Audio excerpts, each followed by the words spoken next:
হাতে গোনা মাত্র কয়েকদিনের ব্যবধানে বাংলাদেশের নির্বাচিত শেখ হাসিনা সরকারের পতন এবং মোহাম্মদ ইউনূসের অন্তর্বর্তী সরকার প্রতিষ্ঠার তাৎক্ষণিকতায় হতবাক পুরো বিশ্ব। প্রেক্ষাপটে ছাত্র আন্দোলনের নামে রাজনৈতিক আন্দোলন আপাত দৃষ্টিতে কোটা সংরক্ষণের বিরুদ্ধে নিছক সাদামাটা আন্দোলন মনে হলেও সেটা যে শুধুমাত্র ছাত্র আন্দোলন ছিল না তা কিন্তু আজ প্রমাণিত সত্য। বাংলাদেশ সেনাবাহিনীর দেওয়া সময়সীমার মধ্যে প্রধানমন্ত্রী শেখ হাসিনার পদত্যাগ এবং দেশ ছাড়ার পরপরই দেশের অন্যতম প্রধান বিরোধী দল বিএনপি নেত্রী খালেদা জিয়ার নিঃশর্ত জেল মুক্তি, ভারত বিদ্বেষী মৌলবাদী সংগঠন জামাত ইসলামের বিরুদ্ধে নিষিদ্ধ ঘোষণার আদেশ প্রত্যাহার এবং ডক্টর মোহাম্মদ ইউনূসের নেতৃত্বে অন্তর্বর্তী সরকার গঠন, এই সবকটি ঘটনাই ঘটে একের পর এক। প্রশ্ন উঠছে, তাহলে সবকটি ঘটনাই কি তবে ছিল পূর্ব পরিকল্পিত? আর তাই যদি হয় তবে কে বা কারা রয়েছে পংক্তির অন্তরালে? বাংলাদেশ ইস্যুতে তীক্ষ্ণ নজর রাখতে গিয়ে এবারের প্রতিবেদনে এই বিষয়টিকেই তুলে ধরছে নিউজ নাও। বাংলাদেশের রাজনৈতিক পট পরিবর্তনের পেছনে পাকিস্তানের ইন্টারস্টেট ইন্টেলিজেন্সি বা আইএসআই এর হাত রয়েছে বলে আগেই জানিয়েছেন শেখ হাসিনার পুত্র সাজিব ওয়াজেদ। রাজনৈতিক বিশ্লেষকদের মতে এই ক্ষেত্রে ইন্ধন থাকতে পারে চীনেরও। ভারতীয় উপমহাদেশ এবং দক্ষিণ পূর্ব এশিয়ায় কর্তৃত্ব কায়েম রাখার স্বার্থেই শেখ হাসিনা সরকারের বিরুদ্ধে এই ধরনের ষড়যন্ত্র করতে পারে চীন বলে মনে করছেন একাংশ রাজনৈতিক তথ্যবিজ্ঞরা।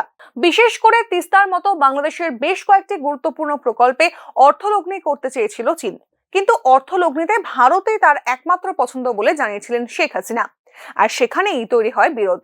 তবে পংক্তির অন্তরালে আমেরিকার মতো ক্ষমতা বিস্তারকারী প্রভাবশালী রাষ্ট্রের ভূমিকা কিন্তু একেবারেই উড়িয়ে দিচ্ছেন না তথ্যবিজ্ঞ মহলের একাংশ।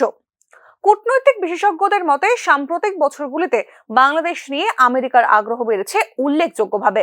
বিশ্লেষকদের মতে প্রথমত আমেরিকা চেয়েছিল বাংলাদেশ যেন চীনের কাছাকাছি না যায়, দ্বিতীয়ত বাংলাদেশের কৌশলগত অবস্থান বিবেচনা করে এখানে তার প্রভাব প্রতিষ্ঠা করা, যাতে ভারত, পাকিস্তান ও চীনের মতো দেশের উপর নজর রাখতে পারা যায় একযোগে।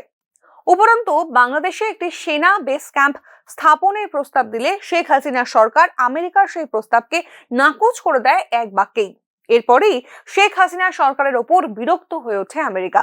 বাংলাদেশের সাধারণ নির্বাচনের ঠিক আগে মার্কিন যুক্তরাষ্ট্রের দূত ডোনাল্ড লু সেখানে গিয়েছিলেন এবং হাসিনা ক্ষমতায় ফিরে আসার পর আবারও একবার সফর করেছিলেন বাংলাদেশে।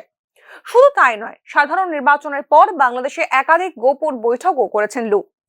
বিশেষজ্ঞদের একাংশের মতে নির্বাচনের আগে ও পরে ডোনাল্ড লু এর বাংলাদেশ সফরের সময় ব্লুপ্রিন্ট তৈরি হয়ে যায় শেখ হাসিনা সরকারের পতনের বিষয়টি নিয়ে। মাত্র মাস কয়েক আগে পাকিস্তানে ইমরান খানের সরকারের পতনের পরেও খবরের শিরোনামে ওঠে ডোনাল্ড লু এর নাম।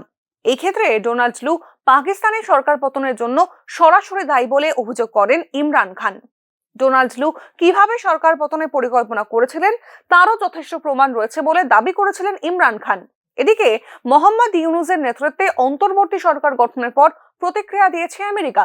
মার্কিন পররাষ্ট্র দপ্তরের মুখপাত্র ম্যাথিউ মিলার বলেছেন, বাংলাদেশের উন্নয়নের দিকে কড়া নজর রাখবে আমেরিকা। এছাড়া মোহাম্মদ ইউনূসের নেতৃত্বাধীন সরকারের অধীনে দেশে শান্তি পুনঃপ্রতিষ্ঠার আশাও প্রকাশ করেছেন মিলার। সার্বিকভাবে বলতে গেলে বাংলাদেশের আভ্যন্তরীণ রাজনীতি যে আর বাংলাদেশের নিজস্ব বিষয় নেই তা কিন্তু পরিষ্কার হয়ে উঠেছে দিনের আলোর মতোই। Bureau report, news now.